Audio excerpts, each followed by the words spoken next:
بەڕێزان دووبارە سڵاوتان لەبێ فەرم بەردەوامی لەگەڵتان بۆ شرۆڤەکردنی چەم کوواتای ڕووناکبیر و پێگەی ڕووناکبیر لە کۆمەلگای کوردیدا. بەڕێز دکتۆر جعفەر باسیەوەت کرد کە نابێ بە سیاسەتکردن بە حرام بزانین بۆ ڕووناکبیر، بەڵام ئەگەر ڕووناکبیریش بە هەمان میکانیزم و دید و مێنتالیتیت و سایکۆلۆجیەتی سیاسیەکانەوە خەریکی سیاست بیتر مەسەلەن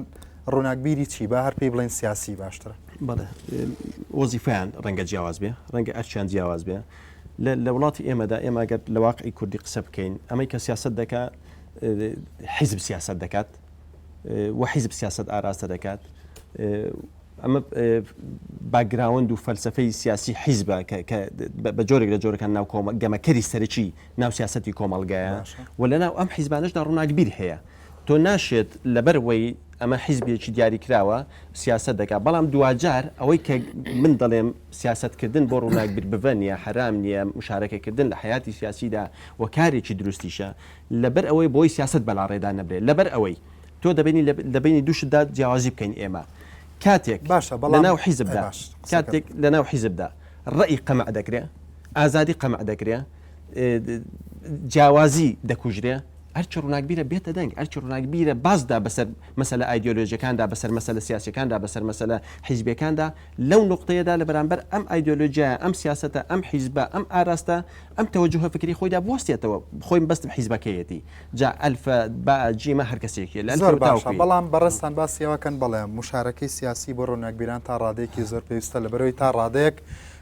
ئەم حیزبانە بە ئاراستەیەکی ستەمکاریان نەڕۆن. مەبەستم وەیە لە سەرەتاشەوە هەر پرسیمەرجنی باڕاستی ستەمکاری نەڕۆن، بە ئاراستێکی خراپانە ڕۆن، بۆی باڕاستی باشتری دابن، بە ئاراستەی باشتری دابن. بەڵام مەبەستم وەیە لە سەرەتای قسەکانەوە تاوەکو ئێستا ئێوە مەسەڵەن ڕووناکبیر وەکو فریشتە وەکو شتێکی ناسک پێناساکەن. باشە پرسیارە ئێستا ڕەنگە لە لای خەڵکە بێ باشە ئەگەر ڕووناکبیرەکە ئینتیهازی بوو، ئەگەر ڕووناکبیرەکە پاوان خواز بوو، ئەگەر ڕووناکبیرەکە ئیستیغلالی فورسەی کرد و بەعکسەوە حیزبەکەشی کرد بە قوڕاو بۆ ئاراستەیە بردی کە بە ئاراستەی سیاست بازی و شەیتەنەتی خۆیان بردی چی بکەن. زۆر دروستە، زۆر لە فکرە هەرە ترسناکانی دنیا، پڕمەترسیەکانی دنیا، فکری وەکو نازی، فکری وەکو فاشی، فکرە تۆتالیتاریەکان، سیستەمە شمولیەکانی دنیا هیچیان ئەوە نیە معرفەیەکی لە پشتەوە نەبێت، هیچیان سیستەمی سیاسی بێ ڕووناکبیر نین، هیچ شۆڕشێکی چاواشە نییە لە دنیادا معرفە و ڕووناکبیری لە پشتەوە نەبێت. واتە ڕووناکبیر چەند دەتوانێت ئیجابی دەور ببینێ لەوەی شۆڕشێک بە ئاراستەیەکی ئیجابیدا بە هێندەش دەتوانێت دەور بینێ بۆی شۆڕشێکی چاواشە بە چەند دەتوانێت تەنزیر ئەفهوم دەکەیت تەنزیر بۆ فکری فاشی بۆ فکری نازی بکە لە سەردەمی هیتلێر و لە سەردەمی مۆسۆلینیدا باشە چەند بۆ تەنزیری بۆ کۆمۆنیزم و کۆمۆنیزم بۆ مانایی کە لە چوارچێوێکی بەرتەسێکدا بە شێوەیەکی شمولی بۆ دنیا دەڕوانێت چەند تەنزیریان بۆ ئەمە کرد، چەند پشتیوانی لە ستالین کرا، هێندەش دەتوانن بە دیوەجوانەکەیدا مامەڵە ڕووناکبیرەوەکەی هەیە. دەست خۆش ئوستاز، ئێستا کورد خاوەنی کۆمەڵێک ڕووناکبیرە کە نەهێڵە هەم حیزب و دەسەڵاتی سیاسی کوردی بە ئاراستێکی فاشیانەیە بڕوا، هەم خۆشی ئەگەر لە ناویدا بوو لەو کایەیە کاری کرد خۆی بە ئاراست ئینتیهازیانە تەسەڕفات نەکات و خۆی حیزب و دەسەڵات بەم ئاراستەیانە بە.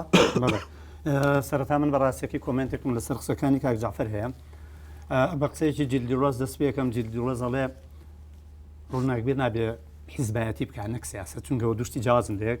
نابێ حیزبایەتی بکە، واگەر حیزبایەتی کرد ئەبێت لە پێگەی بڕیاردان نابێ سەرێم حاڵەتە بکە. ئەم قسەیە لێکدانەوە هەڵەگرێ بەڕاستەکەی وە لێکدانەوەی کە ئەو بەیەکە ئەگەر ڕووناکبیر هات و حیزبایەتی کرد وەگەر پاشکۆ بوو بەڕاستەکەی ئەوە کارێکی زۆر غەریبە کە ڕووناکبیر عادەتەوەی کە حیزبایەتی دەکا مەرج نییە ڕووناکبیر بن بەو پێناسانەی کە بینیمانە، بەڵام کاتێ ڕووناکبیر کە حیزبایەتی دەکاوە لە پێگەی بەرپرسیارەتیدا نابێ دەبێ بە پاشکۆی کەسانێک کە ڕەنگە ئاسی ڕووناکبیری و ئاسی تێڕوانین و ئاسی تێگەشتیان نە لە سیاست و نە لە دنیا و نە لە واقعی کۆمەڵایەتیش بۆ ئاسی ڕووناکبیرەکە نەبێتەوەتە ئەمە هەر لێرەدا لە پلەیەکەمە ئەگەر ڕووناکبیر هات و حیزبایەتی کرد و لە پێگەی بەرپرسیارەتیانە بوو من پێم وایە بەشێک لە شوناسی ڕووناکبیری خۆی ئەدۆڕێنێ. ئەگەر لە پێگەی ئەوا بوو ئەگەر هات و ڕووناکبیر چووە پێگەی بڕیاردانەوە یان لە ئاسی بڕیاردانە دیسان هەمان دەزانین کاری حیزبایەتی کارێکی زۆر جوار نییەوە، کارێکی بێلایانانە نییە، کارێکە بارگاوی کراوە بە تموح و بە سەبجەکتیڤیتی بە زاتیەت و بە خودپەرستی و بە مەسالیح و بە بەرژەوەندی و کارێکە زۆربەی کات دەبێت درۆی تیادا بکرێت بۆ ئەوەی ڕاستیەکان بشارێتەوە و چونکە هەمیشە دەزانین بەرژەوەندیەکانی حیزبایەتی زۆر جار پێویستی بە جۆرێک لە تاکتیک و سیاست وایە کە ئەوە لە جیهانی جوانی ڕووناکبیری بەڵام پێ دوانی ئەم دیدەیتەوە بۆ حیزب دیدێکی زۆر لۆکاڵیانەیە بۆ نمونە لە ناو مجتەمەعێکی زیندووە کە هەر تاکێک بەقەدەر ڕووناکبیر و فەیلسوفێکی دنیای دواکەوتوەزانە ڕەنگە حیزب ئەسڵ ئەو شوێنە بێ کە بە جەنابە باسێک بڵێ ئەیزانین بۆ نمونە لە ئەگەر سەیری وڵاتێکی وەکو ئەمریکا بکەی بۆ نمونە کە دوو حیزبی تێدا ڕەنگە بە دەیان ڕووناکبیری تابێ بەڵام سەرنجام ڕووناکبیرێکی گەورەی وەکو چۆمسی لە دەرەوە دەوەستێت و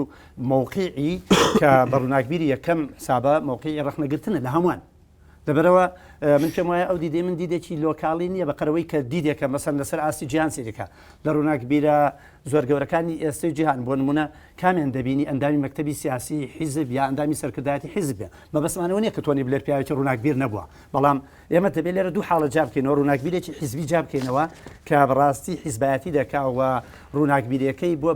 بووە بە ئامرازێک لە پێناوی حیزبایەتیکردن و بەرژەوەندی حیزبایەتیکردنیە و ڕووناکبیرێکی کە جا بکەینەوە کە ڕووناکبیرێکی ئۆرگانیار ئەو ڕووناکبیرە ڕەخنەگرێ لەسەر کۆی دیاردە و جونگەکانی ژیانی سیاسی و کۆمەڵایەتی اینجا گەر لێرەوە بینەوە بۆ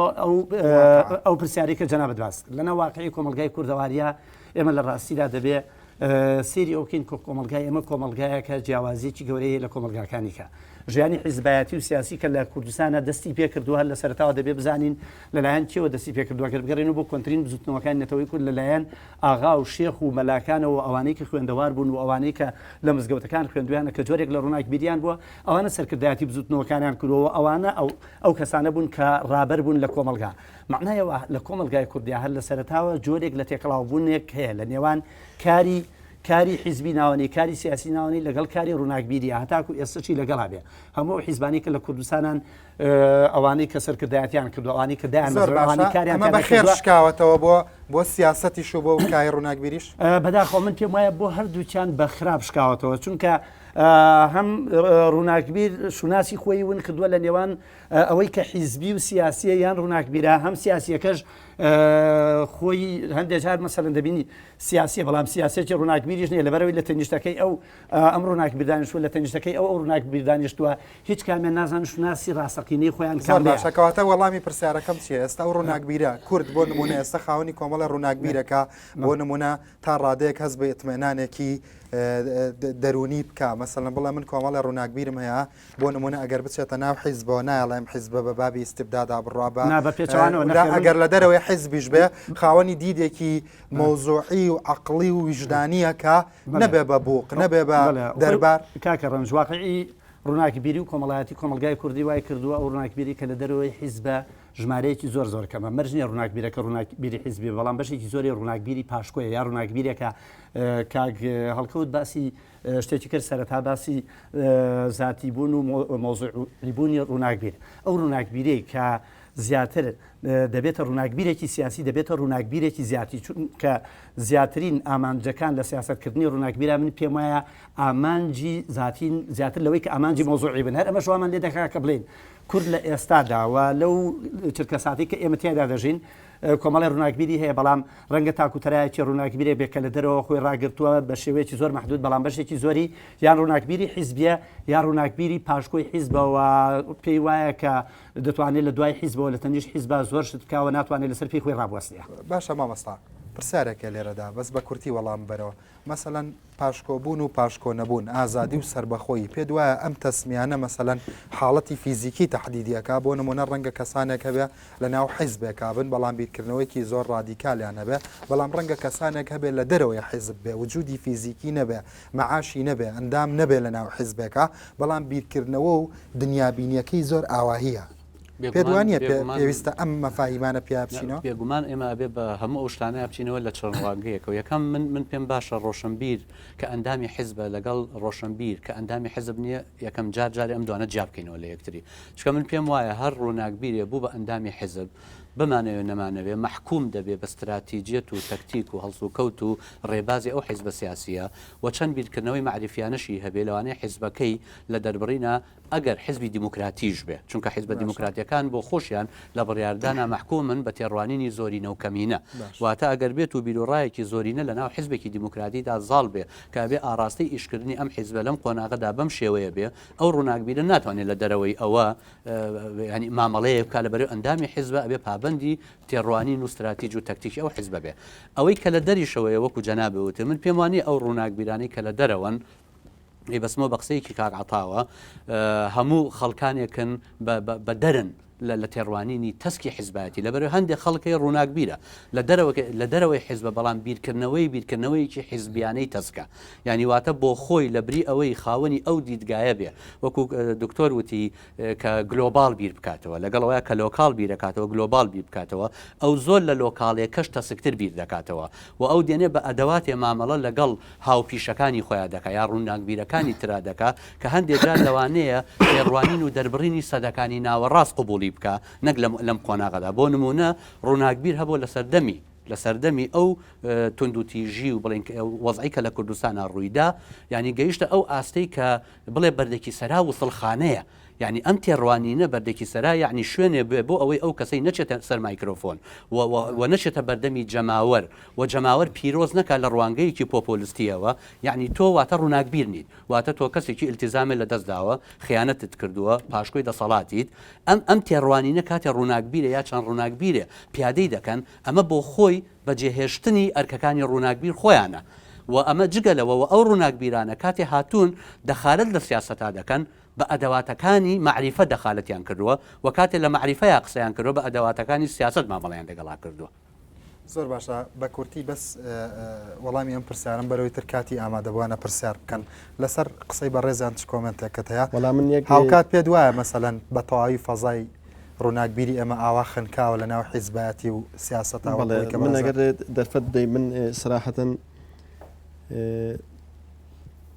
حیزبەتی و سیاست وابزانام بێگومان ئەمەی کە لە وڵاتی ئێمەدا ئێمە واقعەک هەیە ئەمەی کە سیاست دەکە حیزب ئەمە هیچ مەجای تێدانیانی یعنی ڕووناکبیر نییە هەر حیزبێکا و ڕووناکبیر کایەکەن لە دەرەوەی ئەمە ئێستا ئەمە تەستی بدەکەین ڕووناکبیر لەکوێ ئێمەدایە تۆ لە وڵاتێکدا لە وڵاتێکی تەندروستدا من گومانم لەوەدانە هەموو ئەندامێکی حیزبی بەشێک لە ئازادەکانی خۆی لەدەست دەدات لە چوارچەوەی ئایدۆلۆژیای حیزبەکەیدا لە چوارچەوەی جۆری بیرکردنەوەی حیزبەکەیدا لە چوارچەوەی جۆری ڕوانین و ڕوئیای ئەم حیزبەی بۆ کۆمەلگا بۆ ژیانی کۆمەڵاتی بۆ پەیوەندی نێوان هێزەکان بۆ سیاست بۆ ئیدارەدانی وڵات بەشێک لە ئازادەکانی خۆی دەبێت تەسلیم بۆ بکات ئەمە حقیقەتێکە هەمومان ئەطرافی ڕەنگە پێ بکەین بەڵام لە بەرامبەر ئەوەشدا تۆ لە وڵاتێکدا دەژی حیزب یعنی حیزب احتیکاری هەموو شتێکی کردووە یعنی لە وڵاتێکدا دەژی حیزب بە عقلی خێڵ دەیوێنیشتمان بڕێوە بات حیزب لە ڕۆژگارێکدا کە ڕۆژگاری بە تەواوی کەرەستەکانی مۆدێرنەوە بە عقلی خێڵ مامەڵە دەکات لەگە هاوڵاتەکانی بە عقلی خێڵ مامەڵە دەکات ئەگەر حیزبی کوردی کە حیزب بۆ خۆت زادە و دەرهاویشتەی من دڵنیا بەلەوەی لە کاتێکا ڕات دەگرم کە قسەکان و بۆچوونەکانە مەفهوم بوو بێ بەڵام هیوادارم مۆزوعی ئەساسی ئەمە مۆزوعی خێڵ نییە حیزب نییە ئەزانم حیزب ڕەبتێکی عزووی بە کای سیاسیە و هەیە و سیاسەتیش پەیوەندی بە ڕووناکبیرانەوە بەڵام پرسیارێک لێرە هەیە کە حیزب بوو بە خێڵ کەواتە ڕووناکبیریش لە مستەوای کوێخایە ڕووناکبیر دێت بە جۆرێک لە جۆرەکان تەنزیر بۆ گەورەکردن و بۆ فودانی ئەم عقلی خێڵایەتە دەکات بۆی تەمەنی سیاسی ئەم خێڵی کە لە وێنەی حیزبی سیاسیدا دروست بووە درێژە بچێشێت لە پێناوی خۆیان بێگومان ئێمە ئەوەمان بیر نەچێت ڕووناکبیر تەوزیع دەبێت ڕووناکبیرێکت هەیە ڕووناکبیرێکی پیشەیە لە پێناوی کۆمەڵێک دەستکەوت و ئیمتیازاتی مادی ئامادەیە شاباشی ئاغاکانی بکات ئەمە لە هەموو دنیادا هەیە ئەمە بەس ئەوانن کە لە ناو حیزبەکانە مجتەمەعی ئێمەدا ئامادەبوونێکی بەرچاوی هەیە ئەمە بەس ئەوانن حقیقەت ئەوانن کە لە ناو حیزبەکانە بێگومان لە ناو حیزبەکاندا بە ڕێژێکی ئەجگار زۆر هەنا بە ئۆپۆزیسیۆنیشەوە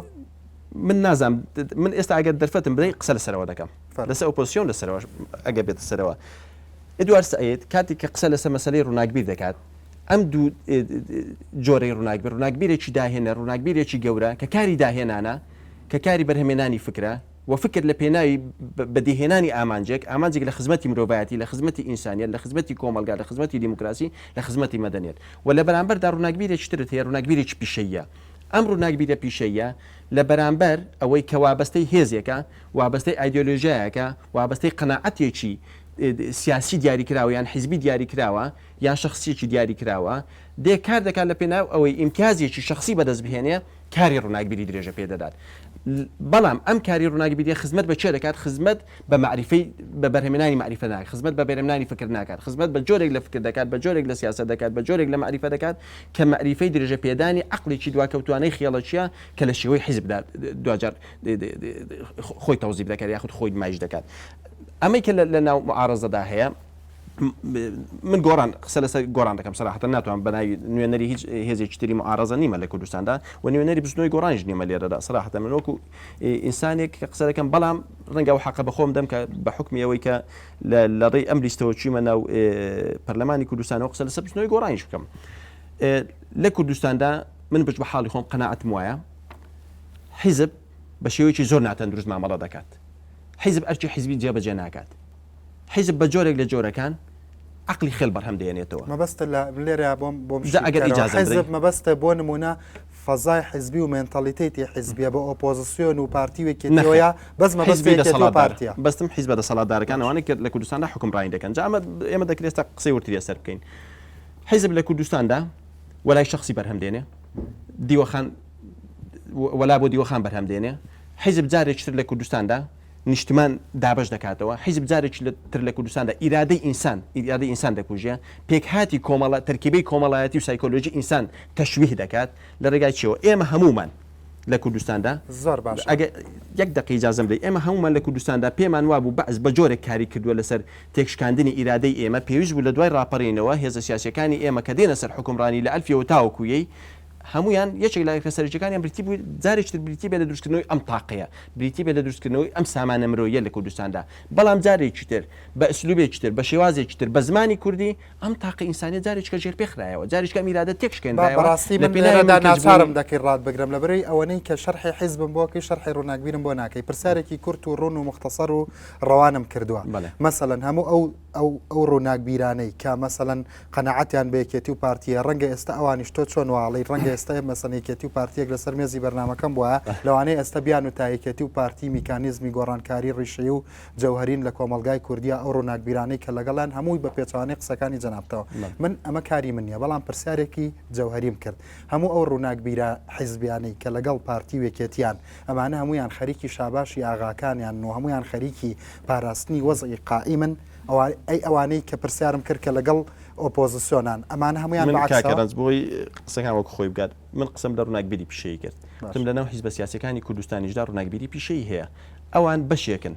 یعنی بەشێک لەم ڕووناکبیرە پیشەیانە باشە ئەوە تۆ نەوەتەوە من پرسیارەکەم بۆ نمونە پرسیارش من ویستم ڕووناکبیرەکانی کە لەگەڵ ئۆپۆزیسیۆنانە لە تعریفەکانی گرامشی و لە تعریفە گەورەکانی ڕووناکبیرە چەند مەبەستەوە ئەمانە بۆ نمونە کائینێکی معریفین مەسەڵەن لەسەر و جەماوەر و مشکلە و قەیرانەکانەوە بیرەکەن دیدێکی تەواو معریفی ئەبستراکت و دڵسۆزانە و ویژن و ڕوئیایەکی دووربینانیان ئەم دیدا ئەبستراکتە ڕەنگە هەردەست نەکەوێت بەڵام ئەوەی کە ئەوان دەیکەن نوێنەرایەتی جیلێک دەکەن نوێنەرایەتی ڕەوتێک دەکەن بۆ تێکشکاندنی ئەم تەقلیدەی کە هەیە واتە ئەرچی ڕووناکبیری خۆیان لەوەدا دەبینەوە کە هەوڵدەن ئەم دیدە سیاسی کە ئەم ڕوئیا سیاسی کە لە کوردستاندا ئەم ڕوئیا تەقلیدێکە لە کوردستاندا کە پێویست بوو بە عقلێکی نوێ بە سیاقێکی نوێ مامەڵە لەگەڵ ئەم دۆخە سیاسی و کۆمەڵایەتیدا بکات باشە ئەمە بگۆڕێت گۆڕان بەسەر ئەمەدا بێنێت واتە یەکێک لە ئەرکە هەرە سەرچەکانی ڕووناکبیری ناو ئۆپۆزیسیۆن و یەکێک لە وەزیفە هەرە سەرچەکانی کە من ئێستا پێم وایە ئەرچی سەرچی من ئەوەیە کار بکەین بۆ گۆڕانکاری لەم ڕوانینە لەم ڕوئیایە لەم دیدە لەم بۆ چوونە کە پێی وایە کە نیشتمان وەکو مڵکی خۆی سەیر دەکات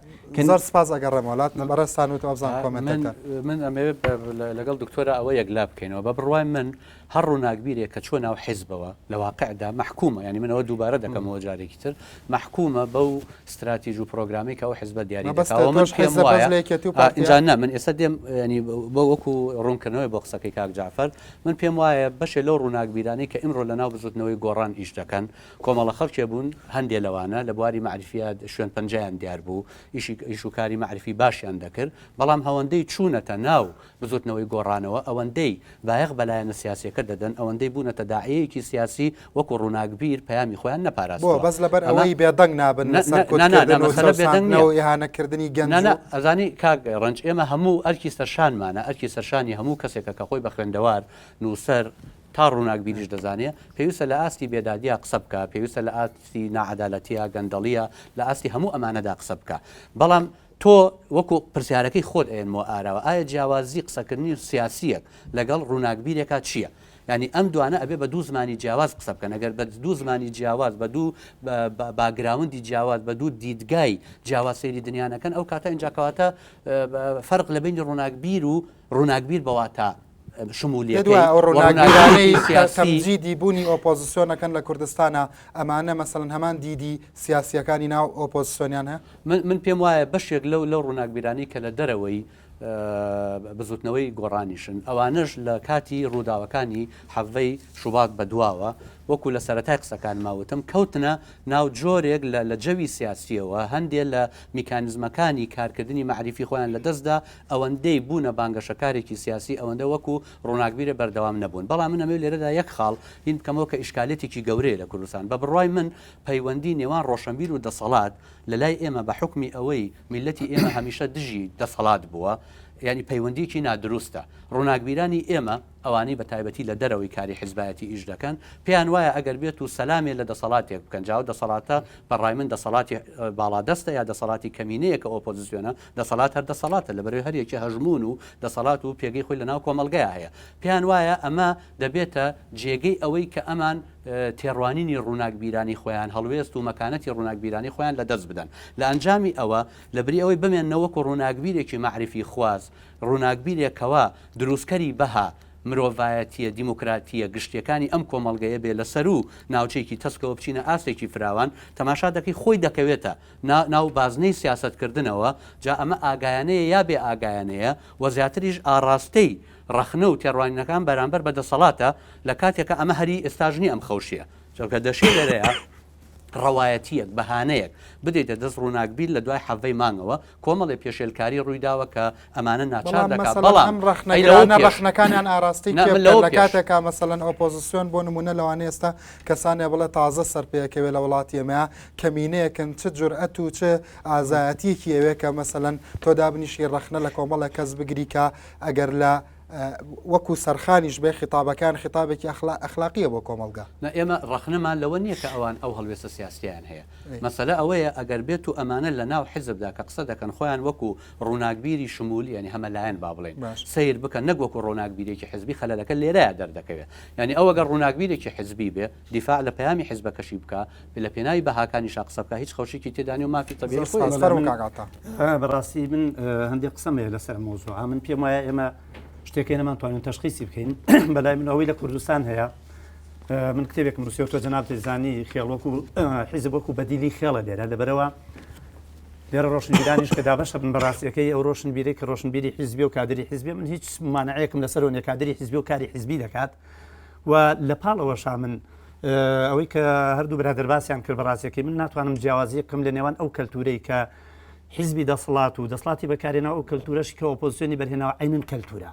و هەردووکیان بە تەموحی دەسڵات ئیشەکەن و ناتوانین هیچ جیاوازیەک بکەین لە ڕووی ڕاستیەوە لە نێوان عقلی سیاسی ئۆپۆزیسیۆن و عقلی سیاسی دەسڵات لە باشە بابی بەسمە بە بابەتەکەمەوە کەواتە بەڕێز ئاتا قەرەداغی پێی وایە ڕووناکبیرێک کە بەڕەهایی بەرگری لە ئۆپۆزیسیۆنەکە هەمان ئەو ڕووناکبیرەیە کە بەڕەهایی بەرگری لە دەسەڵات بەنمونەشی هێنمەوە کاتێک کە ڕووناکبیرێکی وەکو فەریدە سەسەر دیا ڕووناکبیرێکی وەکو فەلەدینگاکەی یەکێک دیفاع لە یەکێتیەکە یەکێک دیفاع لە پارتیەکە بەلای منەوە هیچ جیاوازێکی نامێنێت لەگەڵ ڕووناکبیرێکی وەکو هۆسەعید یا ڕووناکبیرێکی وەکو ئەبوو بەکر عەلی یا هەر ڕووناکبیرێکی کەکە دیفاع یا بەرگریەکی حیزبانەی صرف لە چێکان لە ئۆپۆزیسیۆنەکە اینجا زۆر باشە تا ئێستا قسەکانە بۆ نمونە من یەک تەحلیلی بەسیتم لە جەنابەیە بۆ نمونە ئێستا ئێمە چەند ڕووناکبیرێکی مەسەڵەن دیارمان هەیە کە نووسەرن و ئەهلی قەڵەم و وەکو نوعی لە ئایکۆنیان لێ هاتووە لە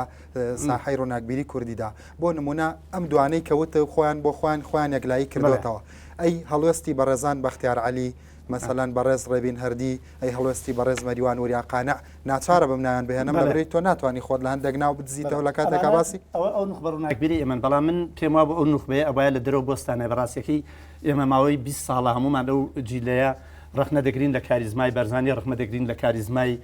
مامجلال ڕەخنە دەگرین لە کاری حیزبیەکێتی و پارتی و دەسەڵات بەڵام دیسانەوە کاریزمای نەوشیروان هیچی کەمتر نییە و ئایندەشی هیچ باشتر نییە لە کاریزمای بەرزانی و لە کاریزمای تاڵەبانی خۆی کارە سادەکەوەیە ئێمە پێشترتمان ڕووناکبیر ئەو ڕەخنەگرەیە کە ڕەخنە لە کوی دیاردەکانەگرێ لە کاتێکا کە من ڕەخنە لەمیان دەگرم و کە هەردووکی چند کوڕ یەک کەلتورن و ناشتوان تەسەوری جیاوازێکی گەورە بکەم لە نێوانیان ئەویان تەقدیس دەکەم معنایەوە من شوناسی ڕووناکبیری خۆمم لە دەستدا بەڵام یەک دێڕ هەیە بەختیار عەلی مەریوانی وریان قانع بۆ نمونە من شتێکی وام نەبینیەوە بەڵام مەسەلەن تۆ سیری ئەوە بکە ئەگەر ئەو نەوە ڕووناکبیرەی ئێمە بە تایبەتی کە لە دەرەوە بۆستای ڕخنەگر بووینە لەسەر کۆی دیار دەکەن لە دەسەڵات و لە ئۆپۆزیسیۆن لەبەرەوەی حاڵەتەکە بەگشتی بەلای من حاڵەتی جیناتەبیعی هەمومان لەگەڵ دەنگەکانی جەماوەڕ و لەگەڵ ئێش و ئازارەکانی خەڵکین هەمومان لە دژی هەموو ناتەواویەکان و گەندەڵەکانی ئۆپۆزیسیۆن وەکو بۆ نمونە حرەکەی و بزوتوێنەیەکی بێخەوش پیشانیان بەڵام دەسەڵات وەکو هەر تۆ سێریەوە ئیزدیواجەت هەیە کاک بەختیار تۆ ناوت هێنا مەسەن لە شوێنێک دەڵێ ئەوەی کە لەناو ئەم حیزبانە دەردەچێ ئەم حیزبانە هەر وێنەی خۆیان دەکەن و ئەگەر بێ بە ئۆپۆزیسیۆنیش باشە هەر من پێ گۆڕان وێنایەکی کە یەکێتیە وێنێکی کە یەکێتیە باشە کە من پێم وابێ ئەم یەکێتیە ناشرین و منبوزە و گەندەڵە و چی سیفەتی باش بێتیان نییە و ئەو نەوەشی کە لەو دەرچوو هەروکو کاک بەختیار خۆی دەڵێ هەر خۆی وێنا دەکاتەوە باشە چۆن دەبێتکەواتە من وەکو ڕووناکبیرێک کە عقلی ڕخنەیم هەیە کە پاشی پێش 20 ڕۆژتومە ئەم وێنەیە هەر وێنە کۆنەکەیە بە دەموچاوێکیکەوە بۆچی ئەویانم پێ شەیتانەوە چۆن ئەمیانم پێ بێ بە فریشتا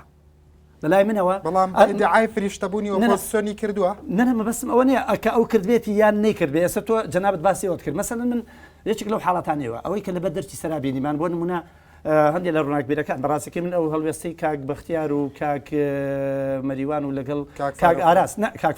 فاروق ناتوانانی وەکو ڕووناکبیرێکی ئەو من گوێم لە قسەیەکی کاک بەختیار بوو لە ڕادوێنەوە ئەڵێ ئەوەی کە کاک فاروق خوتبە دەدات و ئەوش جارێکی کە دەیەوێت مێگەل دروست کاتەوە تۆ سێریم حاڵتە بەڵام ئەم بەخشی لەبەرەوەی یەک دەرفەتی کەم ماوە یەک قسەی کە بکەم بەڕاستێکی کاکە ڕەنج ئێمە کۆی ڕەخنە لە هەمومانە مەسەلەکە کاک بەختیار یا کاک فاروق ئەوە نیە ئێمە کێشەکەمان لەسەر ئەوەیە بەڕاستیەکەی ئێمە ئەگەر خۆمان بە ڕووناکبیر دەزانین لەم کۆمەلگایەوە هەمومان لەسەرەوە کۆک بووین کە هەڵوێستی یەکەمی ڕووناکبیر ئەوەیە کە ڕەخنەگر دەبێت لەسەر کۆی دیاردەکان کەواتە زۆر زەحمەتە بەڕاستیەکەی بەلایانی کەمەوە مەسەلە من کە کاتێک من وەکو عتا کە ڕقنەیەکم لە پارتی و لە یەکێتی گرت دەبێ بە ڕاستیەکەی بڵێم ئەم کارەی ئۆپۆزیسیۆنیش لە جێگەی خۆی نییە بەڵام ئەم کارەی دەسەڵاتی ڕووناکبیریش پێ وانە ئەم ئەقڵێتی کە لە ناو کۆمنتەکە تا هەیە کەواتە پێ دوای ڕووناکبیریشی تر خەریکی 50 بە 50 بەس لە پێناوی باڵانس ڕاگرتنە لەبەرەوەی ئەمە باڵانس نییە ڕووناکبیر ئەگەر مەوزوعی بێ ئەگەر ئێمە بە بابەتی سیری بکەین ئەبێ من چاوێکی کراوە بم ئەبێ دادوەر بم ڕەنجە ئەم بەرنامەی تەقدیمەکە ئەم لایەنانەی پۆزیتیڤ ئەم لایەنانی نێگەتیڤە ئەبێ ڕووناکبیر بەم چاوە سێرکە بەڵام ئەگەر من لەبەرەوەی ڕەنجە هاوڕێمە باش کات و خراپ کە هەر پێی بڵێن باشە معنایەوە پێچەوانەوە ئەمەیان بەلای منەوە ڕاستەکەی کوێربینی و کورتبینیە زۆر سپاس دەکەم هەرچەندە بەڕاستی گفتوگۆکەی من بریتی نییە لە قسەکردنێکی ئایدۆلۆژیانە لەسەر مەسەلەکان بەڵام ئێوە ناچار جەناب بە تایبەتی ناچارێکردە هەرچەندە تۆ کوپیایکی ئایدۆلۆژی قسە ناکەیت بەڵام بۆ چوونەکانە لەوانەیە ئەو تەحلیلە هەڵبگرێ ناچارێکردم کە دوای دەرفەتێکی باش بم بە دکتۆر جعفەر بەڵام پاش ئەم ناوبڕا کاک جعفەر چەند کۆمنتێکی هەیە و میوانە بەشداربووەکان قسەی خۆیانەکەن چاوەڕوانمان.